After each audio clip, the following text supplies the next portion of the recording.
They called her Limp.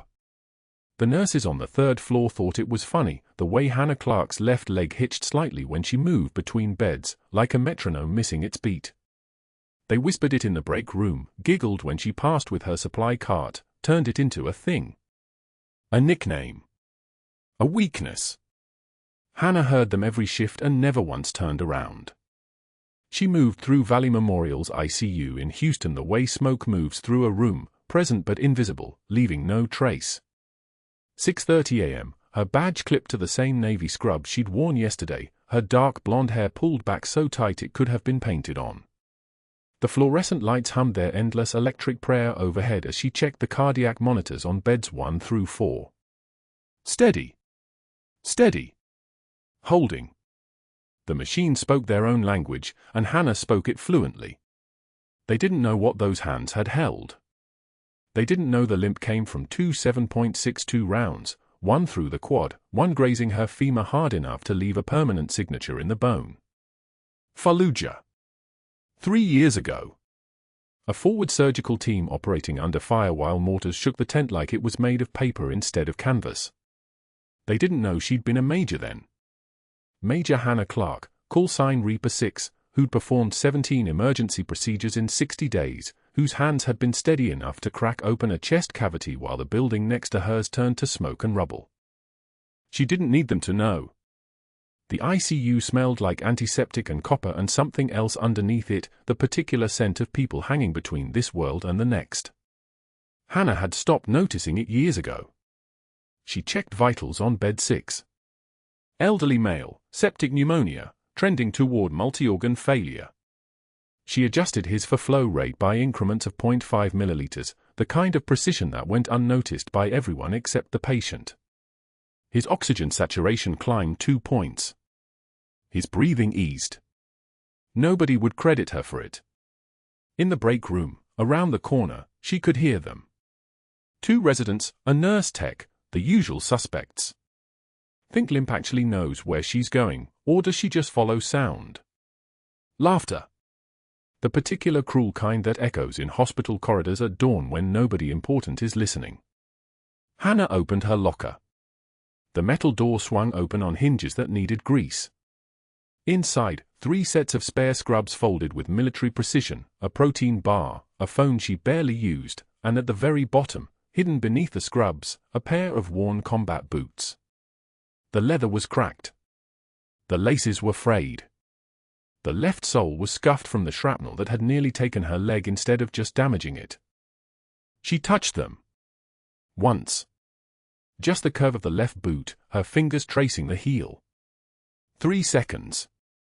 That was all she allowed herself. The door swung shut. By 7:15, the shift was in full swing. Dr. Marcus Bennett moved through the ICU like he owned it, which, in a manner of speaking, he did. The chief resident, the kind of handsome that opened doors, the kind of confident that came from never being questioned. Hannah wasn't one of those nurses he noticed. She was the quiet one. The efficient one. The one who did her work without asking for credit. He was the kind of doctor who didn't learn names of nurses like her. He called them by role the nurse, can you, or simply didn't call them at all, just expected the work to appear as if by magic.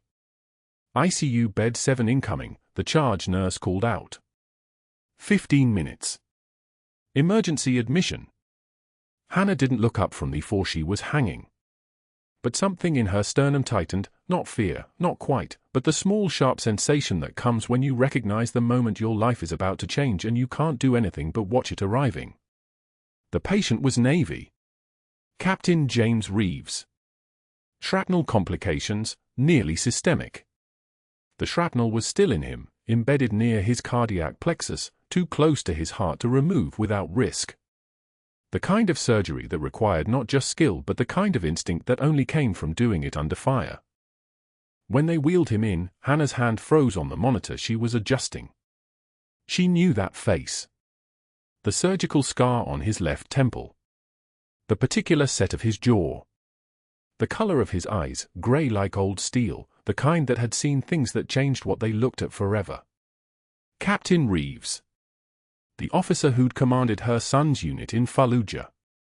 the man whose chest she'd opened on that blood-soaked table 3 years ago while mortars thundered outside the tent and her assistant kept saying his vitals were dropping. "Sir, vitals are dropping," and Hannah's hands moved through the procedure like someone else was controlling them, like her body knew things her conscious mind didn't have time to process. She finished hanging before drip. Her hands didn't shake. Her breathing didn't change. She was a nurse now, not a major. That person existed only in the boots at the bottom of her locker. The captain was unconscious, pale, his breathing shallow. They got him on the monitors.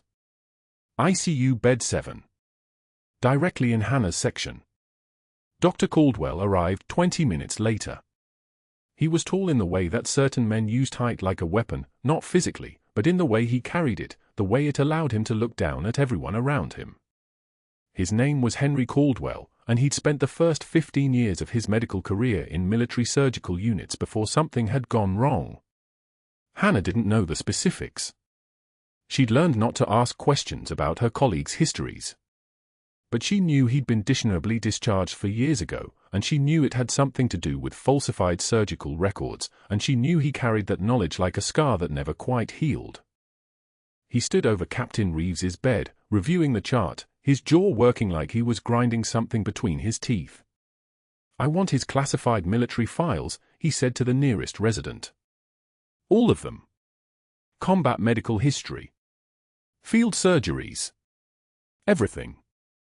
The resident nodded and left to process the request. Hannah continued her work. Checking lines. Monitoring stats. The kind of invisible care that kept people alive while others got the credit. She felt Caldwell's attention shift in her direction the way animals sense a change in barometric pressure, something in the air moving, some weight lifting.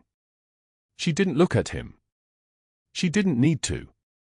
At 2 in the morning, when the ICU was as quiet as it ever got, Hannah sat at the nurse's station pulling up the captain's electronic records. It was hospital protocol, she was his assigned night nurse, she needed to know his full medical history. The classified files had come through, uploaded into the secure system, marked with red security headers that told you exactly how much trouble you could be in for mishandling them. She scrolled through his combat medical history. Field surgery. Fallujah. Jolin District. Her hands went absolutely still on the keyboard. Forward Surgical Team. 2nd Battalion, 5th Marines Attachment. Date, October 18th. Procedure, emergency left thoracotomy and cardiac trauma repair following IED detonation with shrapnel penetration to the mediastinum. The notes were in her own handwriting, converted to medical notation years ago. Performed emergency left anterolateral thoracotomy. Identified and extracted 17 fragments of shrapnel from mediastinal space. No cardiac wall perforation. Sinus rhythm restored. Patient stable for transport to higher level of care. Surgeon, Major Hannah Clarke. She read it twice. 3 times. The words didn't change. Find anything interesting? Hannah didn't flinch. She didn't close the screen. She didn't move her hands from the keyboard. She simply closed her eyes for exactly 1 breath, and when she opened them again, she was back to being invisible. Dr. Caldwell stood behind the nurse's station, his expression like a knife trying to find the gap between her ribs. "Just verifying his surgical history," she said, her voice exactly the texture it needed to be, a deferential, empty, the voice of someone used to not mattering. "That's classified material," he said. It wasn't a question. "I'm his assigned nurse. I need to understand his condition." He stepped closer. She could smell his cologne, something expensive and aggressive. He leaned down, not quite threatening but certainly making sure she understood that he could be if he wanted to. Reviewing classified combat medical records without explicit clearance is a federal violation. "You understand that, I assume?" "Of course, Doctor." "I don't think you do." He straightened, and when he did, his eyes moved across her face like he was trying to read something written too small for him to quite make out. "How long have you been working here, Nurse Clarke?" She didn't know he knew her last name. She should have expected it. He had her badge, he had access to the system, but something in the way he said it made her skin contract into a tighter version of itself. For years, doctor. And before that? Nursing positions in other states. Private hospitals? Clinics. Various. The way he was looking at her had changed. Not angry, exactly, but intensely curious in the way that predators are curious when they smell blood in the water that they haven't identified as coming from yet. He had seen her reviewing the files. He had seen her read the record of a surgery performed by hands that looked like hers, hands that had done things most nurses' hands never did. "Step away from that computer," he said, very quietly. Hannah stood. She moved with the precise efficiency of someone who'd been trained to pivot between roles quickly. "Of course, doctor. Is there anything else you need for the captain's care?" He didn't answer. He sat down in her chair and began scrolling through the files she'd opened, his eyes moving faster now, his breathing audible in a way it hadn't been before. Hannah moved back to the monitors. She checked the captain's vitals. Oxygen saturation 94. Heart rate 68. Blood pressure 128/72. Stable. The numbers were good. The patient was resting, sedated, his body in the kind of controlled unconsciousness that modern medicine allowed. Everything was exactly where it needed to be. But that wasn't the worst part. The worst part was that she'd left the file open.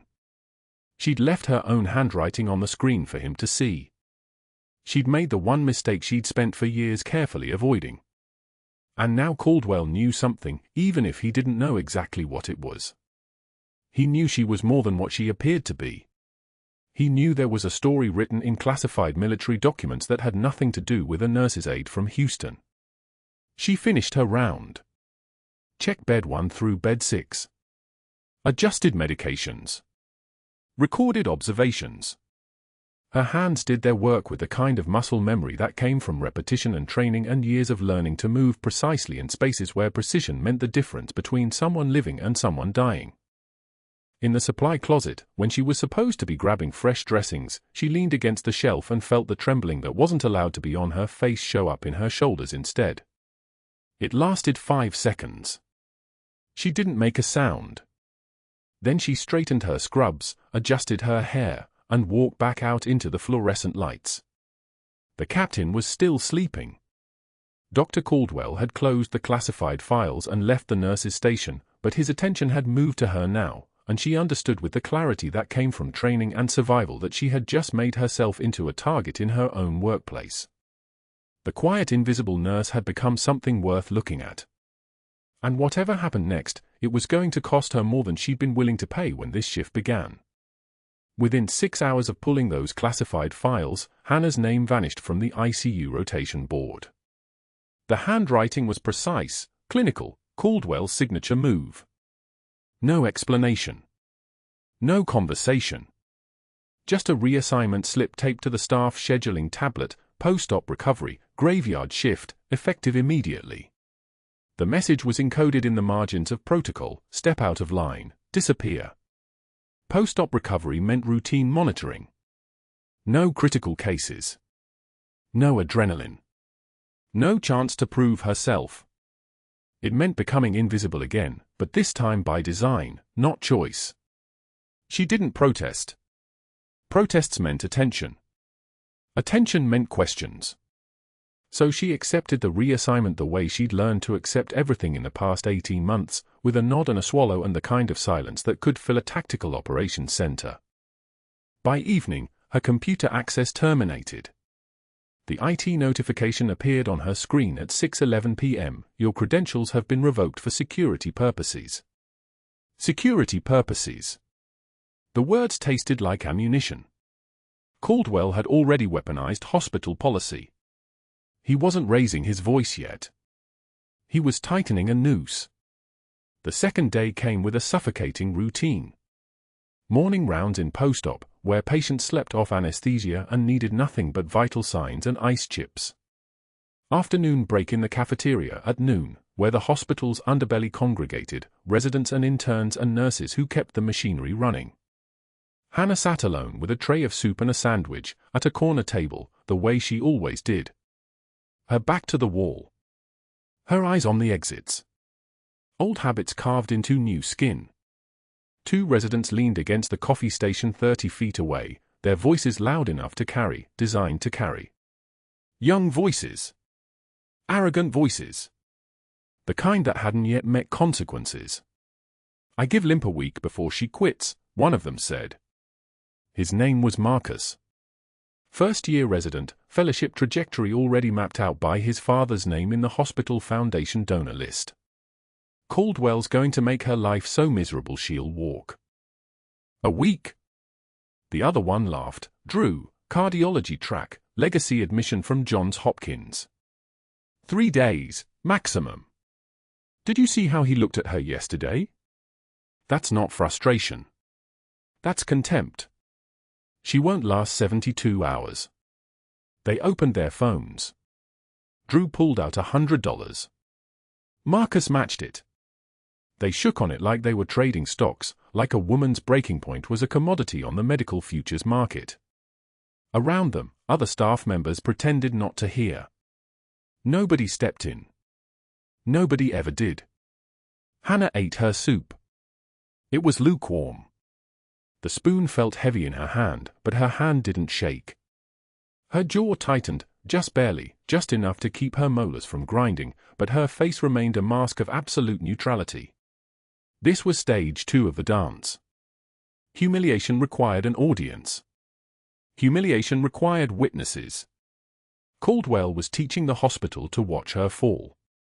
At 12:17 p.m., Caldwell entered the cafeteria through the main doors. He moved like a man who'd never questioned his position in any room. Expensive suit. Titanium watch. The kind of presence that made conversations dip in volume because everyone could sense the shift in air pressure. His eyes scanned the room once, twice, then locked on Hannah's corner table like a hunter tracking prey. He walked straight toward her. The cafeteria noise didn't stop, but it thinned. People noticed. People always noticed when power moved with intention. Hannah watched him approach without lifting her eyes from her soup bowl. She could hear his shoes on the linoleum, expensive leather, clicking with each step like a countdown clock. Caldwell stopped at her table. He didn't sit. He didn't speak. He simply reached down and, with the casual precision of a man removing garbage, knocked her tray straight off the table. Soup splashed across the tile in a wide arc, steaming and spreading. The bowl shattered against the floor, ceramic shards spinning across linoleum like shrapnel. The spoon clattered and skidded. A water glass tipped and rolled. The sound of it echoed through the cafeteria like a bell announcing something. 20 conversations stopped mid-sentence. 20 pairs of eyes turned. Hannah moved before thought could intervene. She stood. She knelt. She began gathering the pieces of the bowl, her movements precise and methodical. The broken ceramic was sharp. It would cut. She didn't care. Pain was information. Pain was just data. Her hands were steady. Her jaw was tight, so tight she could feel the muscles trembling in her temples, but her face revealed nothing. Shock had armor. Humiliation had protocol. She'd learned both in Fallujah under fire. This was just a different kind of incoming. Around her, residents watched. Some whispered. The ones who'd made the bet watched hardest, already calculating their winnings. Marcus had his phone out. Documenting it. Sharing it. The narrative was being written in real time. Limp can't even keep her lunch together. Caldwell stood over her, his shadow falling across the spilled soup. He dropped a patient chart at her feet, deliberately, theatrically, the kind of gesture that belonged in a courtroom drama, not a hospital cafeteria. The chart landed with a solid thud. "Pick that up, sweetheart," he said. His voice was low, calibrated for maximum contempt. "And when you're done playing nurse, my office needs the filing from 2019 sorted. Alphabetically. I assume you can manage that." The word sweetheart hung in the air like poison gas. It was the kind of word that transformed everything it touched. On another man's lips, on another day, it might have been casual. On Caldwell's lips, directed at a woman kneeling to clean up his deliberate destruction, it became a weapon. It said, "I see you. I'm not afraid of you. You have no power here." Hannah didn't respond. She picked up the chart. She picked up the shattered bowl. She gathered the silverware. She wiped the residual soup with paper towels while the cafeteria watched. 20 witnesses. 20 people who would tell the story differently, depending on what they needed to believe about themselves. She threw the broken ceramic into the trash. She filed the chart at the nurse's station without speaking to anyone. Her hands didn't shake. Her breathing remained steady. The trembling wasn't fear, it was restraint, the kind that comes from a person who knows exactly how much damage she could inflict if she stopped holding back. The trembling was what happened when a major learned to act like a nurse, when the safest thing in any room was absolute, frozen control. But that wasn't the worst part. The worst part came 30 seconds later when she had to walk past the 2 residents at the coffee station. Marcus and Drew were already settling their $100 bet, already laughing the laugh of people who'd won a game nobody else was supposed to be playing. Marcus caught her eye as she passed. He smiled. It was the kind of smile that said, "We own you now. We get to decide how long you last." She didn't smile back. She didn't acknowledge the smile at all. She simply continued walking, moving through the cafeteria like a ghost, like someone who'd already left but hadn't yet noticed she was gone. 10 minutes later, Hannah was alone in the supply closet on the ICU floor. It was a small room, barely 4 feet by 6, lined with gauze packs and saline bottles and the kind of equipment that kept people alive. The fluorescent light overhead buzzed, a sound like electricity trying to escape, and cast everything in a sickly white glow. She closed the door. She gripped the edge of the metal sink. Her knuckles turned white almost immediately, the blood draining from her fingers as her hands clenched harder and harder and harder. She could feel the tension in her forearms, the tendons standing out like cables, the kind of grip that belonged on a rifle or a scalpel, not a sink in a supply closet at 12:08 p.m. in Houston. The tears came without permission. They didn't fall dramatically. They simply leaked out, hot and salt and unfamiliar, because she hadn't cried in 18 months, hadn't allowed her eyes to water since the day she'd transferred from the VA hospital to Valley Memorial with a fabricated nursing resume and a lie that had become her entire identity. She bit her lip to keep from making sound. The pressure of her own teeth against her lip was sharp, focused. It gave her something else to think about besides the men making bets about her breaking point. Besides Caldwell's contempt. Besides the cafeteria full of people who'd watched her kneel and decided she deserved it. The tears dripped onto the stainless steel of the sink. Thermal imaging would show her elevated stress hormones. Blood work would show her cortisol levels spiking. But the supply closet was private. The supply closet was the only place a major was allowed to be human. She took 3 breaths. Deep. Measured. The way she'd been trained when things went wrong in theater, when casualties piled up faster than triage could sort them, when everything depended on the next breath being stronger than the one before it. She wiped her face with a paper towel. She checked the mirror, red eyes, blotchy cheeks, nothing that couldn't be explained by allergies or lack of sleep. She looked like a woman breaking. She looked exactly like what Caldwell wanted her to look like. She returned to her rounds as if nothing had happened. As if the cafeteria hadn't watched her kneel. As if 2 residents hadn't just won $100 betting on her collapse. As if the most respected surgeon in the hospital hadn't just publicly humiliated her in front of 20 witnesses and gotten away with it. But something was already shifting. Something was winding tighter in her chest, coiling like a spring, like the last safety mechanism on a bomb before detonation. Caldwell had made his move. He'd escalated from whispers to public spectacle, from restriction to deliberate humiliation. He was trying to break her. He didn't know what breaking her looked like. The next assignment came at 11:15 p.m., when the evening supervisor posted the night shift rotation. Hannah checked the board and found her name paired with 1 patient, Captain James Reeves, ICU Bay 4, routine overnight observation. Skeleton crew, minimal supervision, the kind of shift where nobody was paying attention. Caldwell wasn't just isolating her anymore. He was setting a trap.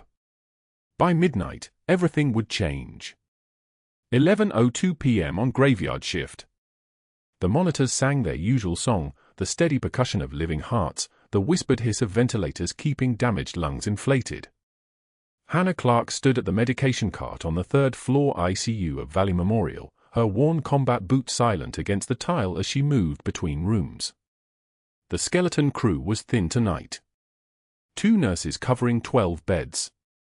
1 resident who'd already checked out mentally around 10 p.m. No Caldwell. No witnesses to paperwork. No one watching. Captain James Reeves lay in bed 412, chest rising and falling beneath the cardiac monitor leads like a metronome counting down something neither of them could name. Then the alarm screamed. Not a soft beep. Not a gentle escalation. A full-throated shriek that meant ventricular fibrillation, the heart seizing, fibrillating, abandoning rhythm entirely. The monitor displayed chaos. A jagged line that looked like an earthquake recorded in electrical impulses. Hannah was moving before conscious thought caught up with her body. Boots on tile. 1, 2, 3, 4. 16 years of military conditioning activated like a light switch. The supply closet where she'd cried 2 days ago was 1,000 miles away now.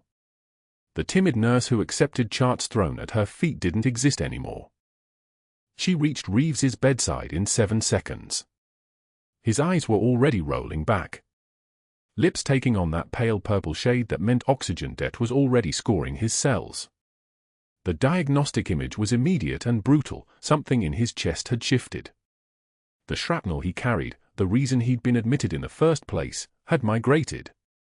That fragment of ordnance buried millimeters from his left anterior descending artery had moved, and his heart was throwing the only tantrum a failing heart knows. Code Blue, bed 412, Hannah called out, her voice cutting through the alarm like a blade. I need a crash cart. Now. The resident appeared in the doorway, already moving slow, already lost. The other night nurse, a woman named Patricia who'd been at Valley Memorial for 4 years and had never seen a real emergency, froze with a suction catheter in her hand, her mouth opening and closing without sound. Move, Hannah said. Not a request. It wasn't a request. She didn't wait for them. She didn't wait for Caldwell's arrival, didn't wait for the attending physician, didn't wait for the chain of command that governed who was allowed to do what in a hospital. She'd made 17 surgical decisions under fire in Fallujah while rounds of small arms fire punched through the canvas tent walls. She'd performed thoracotomies by flashlight while convoy routes burned. One hospital protocol didn't register as hesitation. Hannah reached for the crash cart as Patricia shoved it toward the bed. Her hands found the defibrillator pads without looking, muscle memory from thousands of training hours lifting her fingers with surgical precision. She ripped open Reeves's hospital gown in one smooth motion, placed the pads, one at the right anterior chest, one at the mid-axillary line, and looked at the monitor. Still fibrillating. Still chaos. Charging to 200, she said. The resident had finally moved close enough to be useful. Stand clear. The defibrillator whined as it charged, building voltage like a held breath. She delivered the shock. Reeves's body convulsed upward, a puppet on shock strings. The monitor traced through its response. Still fibrillating.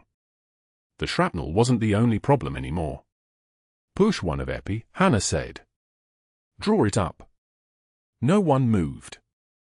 The resident stood there holding the crash cart medications, frozen in the paralysis that comes when protocol collides with crisis and protocol loses. Patricia was backing away, her eyes wide, her hands already signaling surrender. This wasn't textbook. This wasn't what the night shift was supposed to contain. Hannah didn't have time for their hesitation. Reeves's brain was dying. 3 minutes without oxygen and neurons started their cascade of apoptosis. 6 minutes and irreversible damage bloomed like ink in water. She was already at minute 2.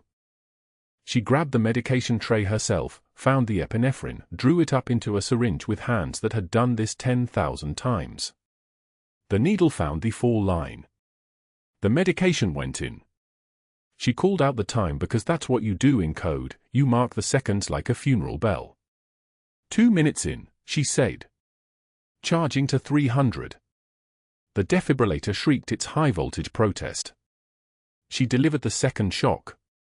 Reeves's chest heaved. The monitor flickered. Still fibrillating. Still wrong. That was when Hannah understood. It wasn't just the electrical system failing. The shrapnel had shifted. She could see it on the monitor in the way his T waves inverted, in the way his QRS complex had widened into something that looked more like a cry for help than actual rhythm.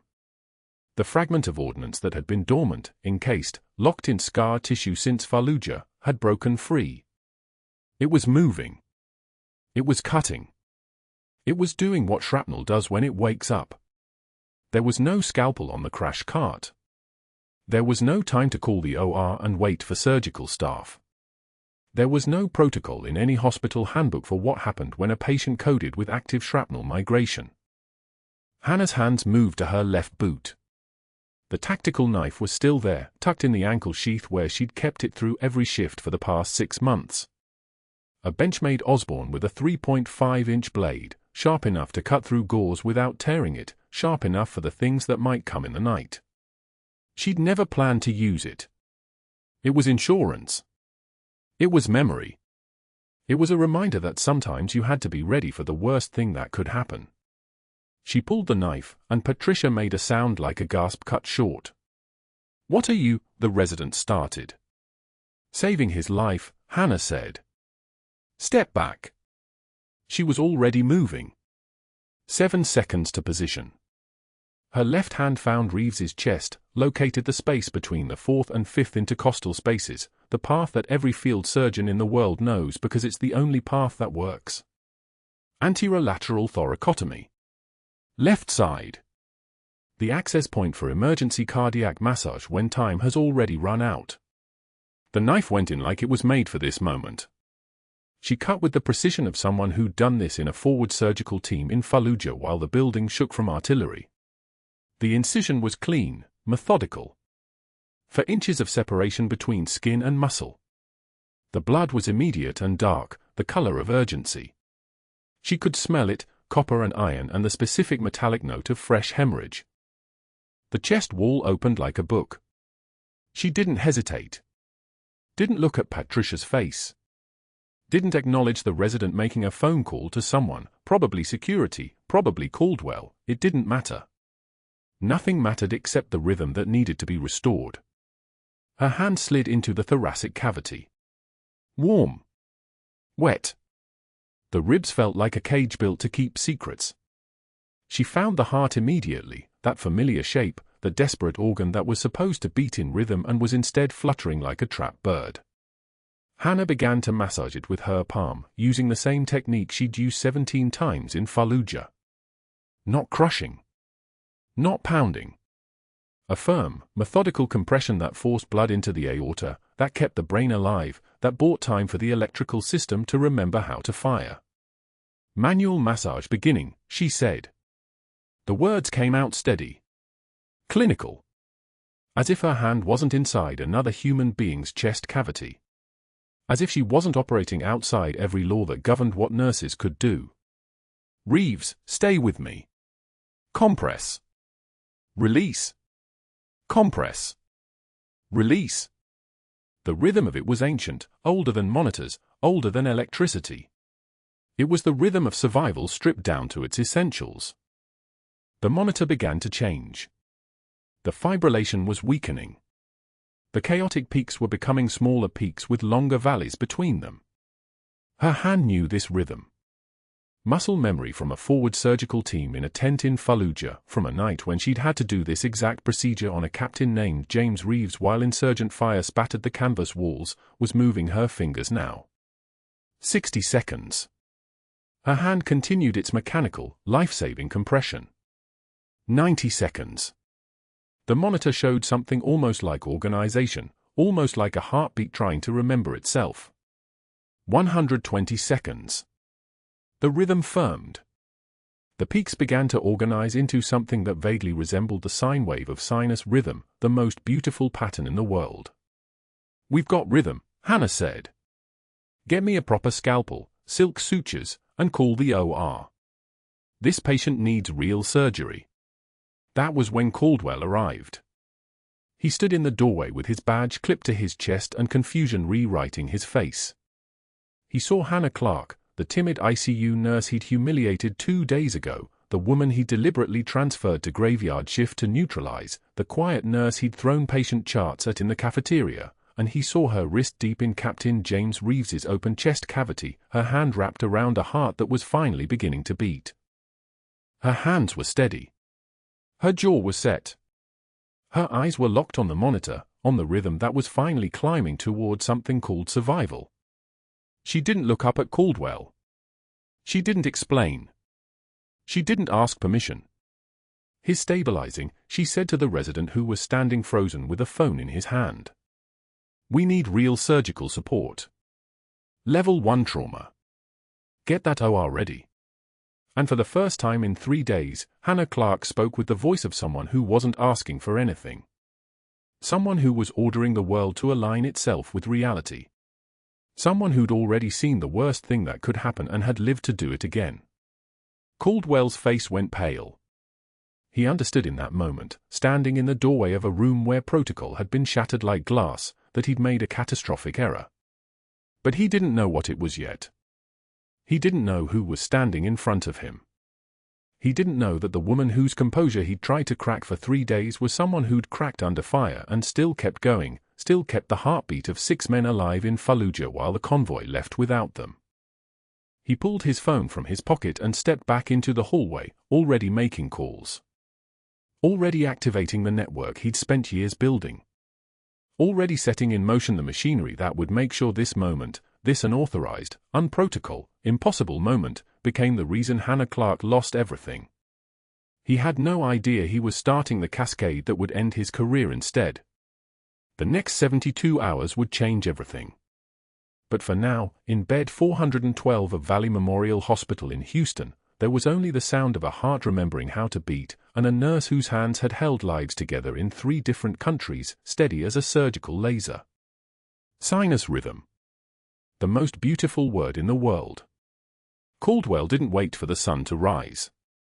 By 4:16 a.m., while Hannah was still in the hospital scrubbing Captain Reeves's blood from beneath her fingernails in a staff bathroom, her phone buzzed with an automated calendar notification, emergency board meeting, 6:36 a.m., conference room A. She didn't recognize the sender.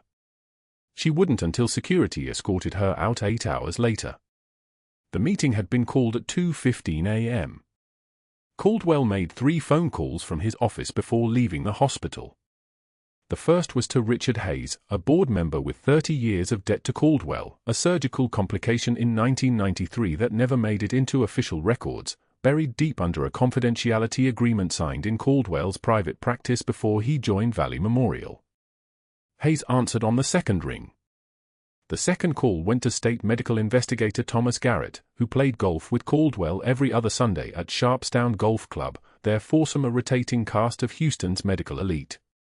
Garrett owed Caldwell a favor from the credentialing committee 3 years ago when a malpractice allegation against Garrett's nephew simply disappeared.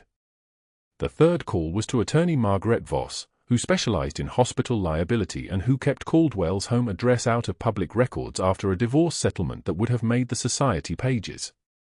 She was drafting termination papers before Caldwell hung up the phone. By 5:48 a.m., Caldwell's network was in motion. Voss contacted Hannah's nursing school at the University of Texas, requesting references and detailed employment history. She filed formal complaints with the Texas Board of Nursing, citing unauthorized surgical intervention and gross deviation from standard of care. 2 phone calls to former colleagues at Hannah's previous assignments in San Antonio and Dallas ensured that anyone who had worked with her would receive sudden visits requesting information about her judgment and reliability. Caldwell had learned long ago that character assassination works best when it appears organic, when it comes from multiple sources simultaneously, each voice independent but eerily aligned. Hannah didn't know any of this yet. She was still in the hospital at 5:44 a.m., her hands finally clean, when she returned to the ICU to check on Captain Reeves. His vitals were climbing steadily. Oxygen saturation 94%. Heart rate holding at 76, strong and regular. His eyes opened when she adjusted his full line, and he tried to speak, but she placed one finger gently against his lips and said, "Rest. You did good." The words felt strange coming from her mouth, praise that belonged to someone else, someone she wasn't supposed to be. She left the ICU at 5:58 a.m., heading toward the conference room. She had no idea why. The calendar invitation had no subject line, just a room number and a time. Maybe Caldwell wanted to discuss the captain's post-operative protocol. Maybe he wanted to explain why he had frozen during the code. Maybe. The doors to conference room A opened at exactly 6:13 a.m. 40 staff members were already seated in rows facing a raised table where 5 board members sat in high-backed leather chairs. Caldwell stood to one side, his suit pressed, his hair still wet from a shower, his expression arranged into the mask of a concerned physician worried about standards. Behind him, a camera on a tripod was already rolling, a red light blinking steadily. A laptop displayed a Zoom meeting interface with 2,734 viewers listed in the bottom corner. Hannah's stomach tightened. "Major Hannah Clarke," Caldwell began, his voice pitched for the camera, "we convened this emergency board meeting to address a serious violation of protocol that occurred in this hospital at 3:14 a.m. this morning." He paused, letting that sink in. "I will be recommending immediate termination of your nursing privileges and referral to the Texas Board of Nursing for formal investigation." Hannah sat at a table facing the board, alone. She didn't look at the camera. She didn't look at Caldwell. She looked at her hands, which were steady as surgical instruments. Caldwell presented his case. 23 minutes. He submitted the state investigator's preliminary report, already written, already damning. He entered into evidence photographs of the tactical knife, which he described as a concealed weapon rather than emergency equipment. He called a first-year resident to testify that Hannah had acted erratically during the code, moving with frightening precision that seemed inconsistent with her stated qualifications. The resident, a young man who owed Caldwell a letter of recommendation for his plastic surgery fellowship, read from prepared notes without making eye contact. 2 nursing board members submitted written statements questioning Hannah's judgment. Both had been contacted by Margaret Voss. Both had been reminded of previous interactions with Caldwell that had benefited their careers. The statements appeared independent but used nearly identical phrasing concerning pattern of behavior and deviation from established practice. The room was silent for 30 seconds when Caldwell finished. The camera's red light pulsed like a heartbeat. "Major Clarke," the board chairman said, and Hannah noticed he didn't use her nursing title, "you have 3 minutes to respond." She stood. Her scrubs were clean now, but she could still see the dried blood under her fingernails if she looked at her hands at the right angle. The fluorescent lights overhead hummed their mechanical song. Somewhere in the hospital, a code blue alarm sounded, a patient somewhere else, someone else's crisis, someone else's second chance. Captain Reeves was in cardiac arrest, Hannah said. Her voice was level, pitched low, carrying somehow to every corner of the room despite its size. No surgeon was available. Code Blue protocol was initiated. He had no pulse. He was dying. She paused. "I used the training I had. I saved his life. I would do it again." 10 words. That was all she needed. Caldwell's expression shifted, a flicker of something that might have been surprised that she hadn't cried, hadn't defended herself, hadn't made excuses. He moved immediately to the vote. "I move for immediate termination based on gross deviation from scope of practice," he said, and 3 board members nodded before he'd even finished speaking. "All in favor," the chairman began. The conference room door opened. A Navy officer in dress blues pushed a wheelchair. Captain James Reeves sat upright, a pole still attached to his chair, a hospital gown visible beneath his uniform jacket, wound dressing barely concealed at his throat. The room went absolutely still. Even the fluorescent light seemed to dim. "Captain," Caldwell said, recovering quickly, his voice taking on a patronizing lilt like he was speaking to a child, "thank you for coming despite your condition. Perhaps you can tell us who provided your care during your cardiac event." Reeves wheeled himself forward until he was between Hannah and Caldwell, his eyes fixed on hers with the intensity of a man looking at something he'd thought he'd lost. When he spoke, his voice was steady, medically clear, like he'd been preparing these words through the night. "Reaper 6 saved me," he said. "Same as she did in Fallujah." The words hung in the air like a grenade someone had thrown and forgotten to detonate. A veteran security guard standing in the back of the room, a former Marine, Hannah would learn later, straightened to attention and said, loudly enough that the microphones caught it, "Reaper 6 is a Major's call sign." 3 nurses stood up. All of them had served. All of them had worn the same kind of name tape that Hannah had, the same kind of boots that she kept hidden in her locker. They stood at attention. Caldwell's face drained of all color. The camera panned across the room, capturing the moment, streaming it live to 43,000 viewers who had suddenly stopped doing dishes and fallen still. Captain Reeves continued, his voice stronger now, each word deliberate, "Major Hannah Clarke, United States Army Medical Corps. Forward Surgical Team Bravo, Fallujah, 2021. He locked eyes with the board members. "She performed 17 field surgeries under direct fire. I was in 4 of them." A woman's voice came from the standing nurses, a former corpsman named Sandra Martinez who had deployed twice with Hannah. "Major Clarke operated on me when I took shrapnel in an IED strike," Martinez said.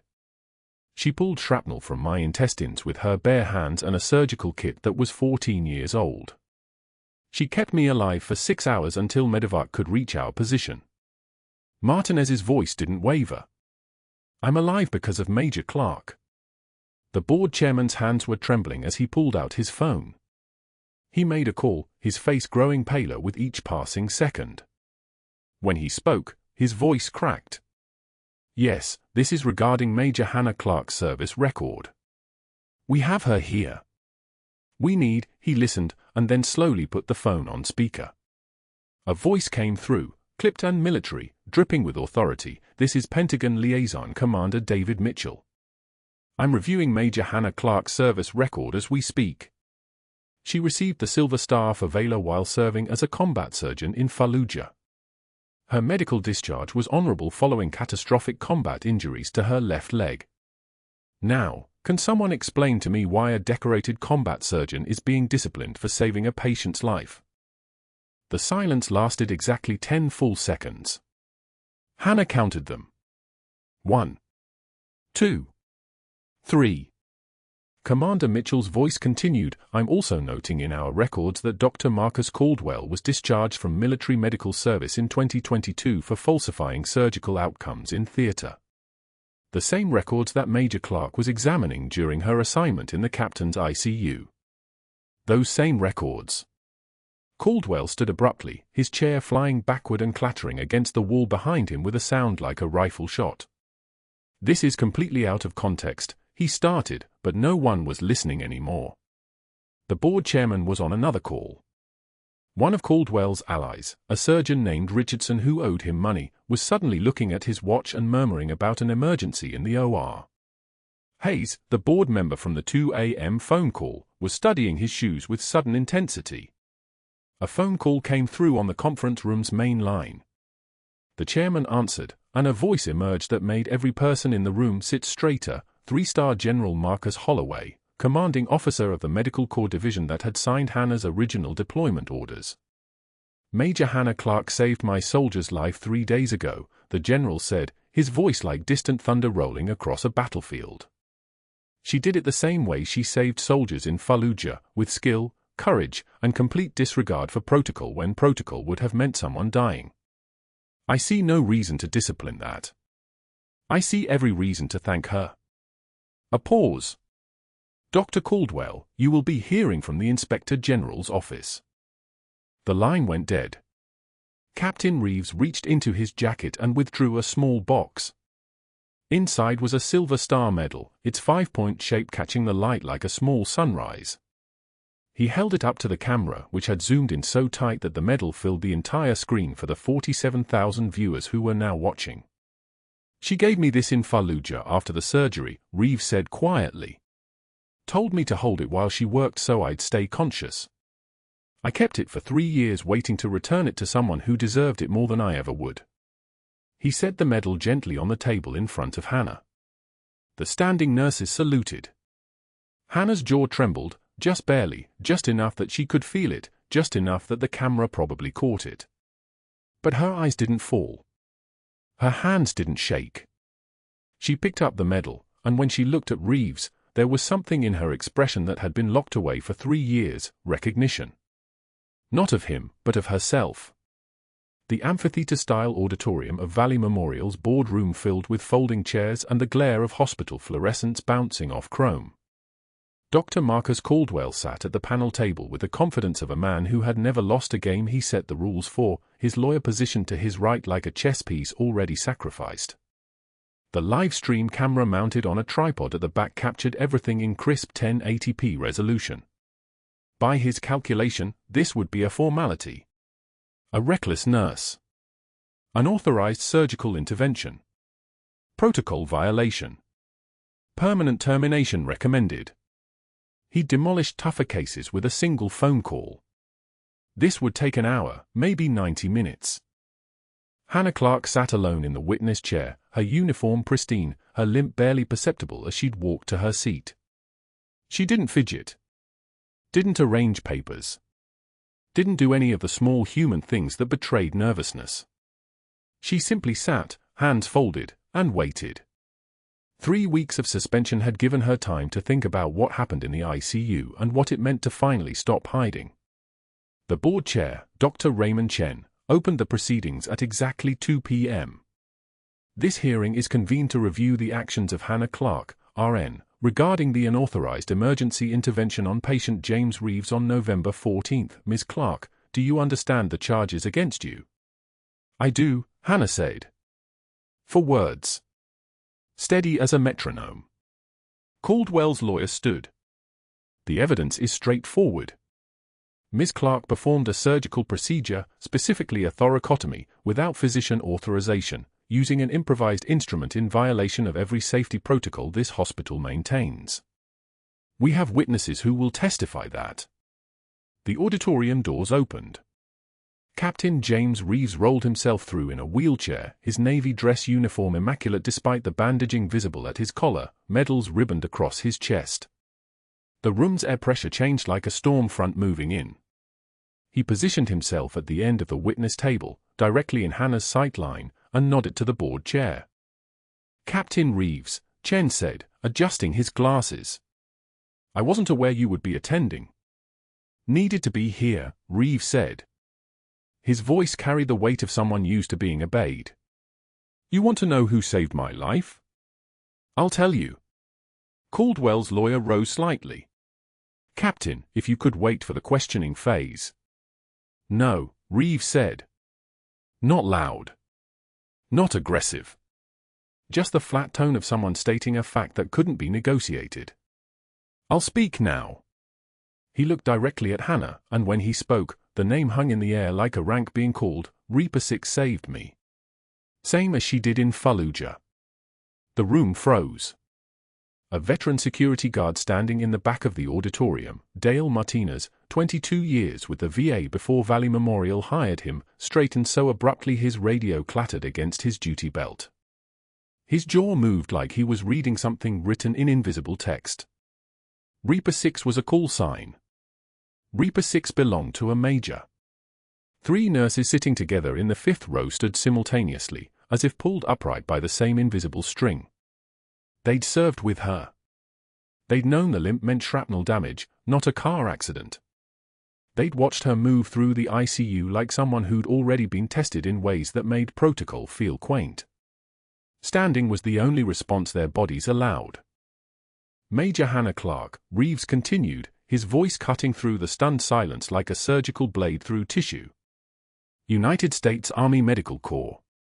Forward Surgical Team Bravo. That woman right there performed 17 field surgeries under fire in Fallujah. 17. While rounds were impacting the building. While the windows were exploding. She stayed behind when the convoy evacuated to save 6 men who would have been left behind. 6. They shot her twice for it. Twice. And when she came home, they gave her the Silver Star. Caldwell's hands were visible now, gripping the edge of the table. They were trembling. You want to know about unauthorized interventions? Reeves' eyes never left Hannah. She once cracked my chest open with a field knife in a building that was being shelled. My heart had stopped. The surgical kit was 50 meters away, and we had maybe 90 seconds before the whole place came down. She didn't wait for authorization. She used what she had. That procedure, the one she performed on me 3 weeks ago in your ICU, that was textbook. That was surgical precision under pressure that would make any attending surgeon weep. The board member on the far left, Henderson, already pale, turned whiter. He'd been part of the favor trading network. He'd taken Caldwell's calls. He'd contributed to the machinery designed to destroy this woman. A phone rang. Board member Patricia Weinstein answered, her voice small. Yes? Yes, this is she. I see. No, I understand. Yes, I have him here. She put the call on speaker. The voice that emerged was clipped, military, and carried the institutional weight of the Pentagon like armor. This is Colonel Sarah Mitchell, Personnel Command, Department of Defense. I'm calling regarding Major Hannah Clarke. I have her service record displayed in front of me. Silver Star. 2 Purple Hearts. Combat Medical Certification current. Her field surgical procedure on Captain Reeves matches the standard intervention taught in Level 1 trauma units. There is no violation here. What there is a soldier who came home and kept saving lives. The colonel paused. There was paper shuffling, audible even through the speaker. What's interesting is what we found while reviewing the captain's medical file. Dr. Caldwell, the procedures you authorized in Fallujah in 2007, specifically the 3 post-operative fatalities you attributed to combat conditions and junior staff incompetence, those procedures are now being reviewed by the Inspector General's office. Those deaths occurred in a surgical field where standards were compromised by your falsified outcome reports. Your junior staff didn't fail. Your protocols did. And Major Clarke's review of those records would have exposed the discrepancy 3 weeks ago if you hadn't restricted her access. The lawyer was already standing, already moving toward the exit. I'm not finished, the colonel said. The live stream of this proceeding has been viewed by 287,000 people in the past 40 minutes. Military forums. Veteran groups. Reddit. Your network is already responding, Dr. Caldwell. My recommendation to Valley Memorial's board is to immediately suspend you pending federal investigation and to offer Major Clarke full reinstatement with back pay plus damages. She disconnected. The room didn't just go silent. It went hollow. The kind of silence that happens when the entire structure of power shifts in a single moment and everyone feels the ground rearranging beneath them. Caldwell's phone buzzed. He ignored it. It buzzed again. And again. His lawyer, already at the door, mouthed something that looked like "I can't represent you anymore" and vanished into the hallway. By 5 p.m., the hospital's PR department issued a statement praising Hannah's heroic actions and announcing a comprehensive review of Dr. Caldwell's surgical oversight. By 6 p.m., his malpractice insurance carrier sent notice of review. By 9 p.m., federal investigators were on their way to Valley Memorial with boxes and warrants. Hannah didn't watch any of it. She walked out of the auditorium with Captain Reeves beside her, his wheelchair moving at her pace, and neither of them said a word until they reached the parking lot. The December night was cold enough to make breath visible, and the rain that had threatened all week finally began, tapping against car roofs like Morse code. You staying? Reeves asked. Staying, Hannah confirmed. He smiled. It was the first time she'd seen him smile since he'd arrived at the hospital, and it looked like something breaking open. Good. I'll need the best surgeon in Houston for my follow-ups. 3 weeks later, Anna Clarke stood in her new office on the 3rd floor of Valley Memorial's East Wing. The nameplate on her door read Director of Trauma Services in brushed steel letters that caught the light. Behind her desk, on the shelf that once held administrative manuals and policy binders, her worn combat boots sat displayed beside her silver star and a framed photograph of her son wearing her old major's cap, grinning like he'd finally understood a joke that had taken years to land. Captain Reeves had cleared for full-duty rotation. His shrapnel removal had been handled by a surgical team who told Hannah that her field thoracotomy bought the critical time needed for full recovery. Textbook field medicine. We learned from your work. The irony of being taught by your own technique wasn't lost on her. The resident who'd testified against her, the one who'd stood in the cafeteria and watched Caldwell throw a chart at her feet without moving, had requested transfer. Hannah denied it. Instead, she'd assigned him to shadow her on trauma calls, telling him in a voice that held no anger, just information, you'll learn what real medicine looks like. And maybe you'll understand what you missed. The 3 nurses who stood at attention during the hearing now formed the core of her rapid response trauma team. They moved through the hospital like they'd been coordinated for years, because they had been, just not in this hospital, not on this floor, not until now. Her son came by her office after school on Thursday, eyes wide at the medals and the boots, finally seeing pieces of his mother that had been locked away since Fallujah. He didn't ask questions. He just sat in the chair across from her desk and did homework while she reviewed protocols, both of them comfortable in the shared space of people who understood that some silences were louder than words. Valley Memorial's board issued a formal commendation and launched a veteran hiring initiative in her honor. On her desk now, a plaque in brushed bronze, for Major Hannah Clarke, Reaper 6, who proves that sometimes the bravest warriors carry stethoscopes, not guns. She ran her fingers over the engraving one evening after the hospital had quieted, thinking of the supply closet where she'd cried alone, of Caldwell's sneer when he'd thrown the chart at her feet, of the moment in the ICU when she'd chosen to act regardless of cost. Her hands were steady. Her limp remained. But she stood in full light now, a warrior who never stopped fighting, just changed uniforms. Sometimes the bravest warriors carry stethoscopes, not guns. If you've been underestimated, misjudged, or forced to hide who you really are, I want to hear your story. Subscribe to this channel and comment below, what would you have done in Hannah's position? What would you have risked? And if you know someone who sacrificed more than anyone will ever know, tag them. They deserve to be seen.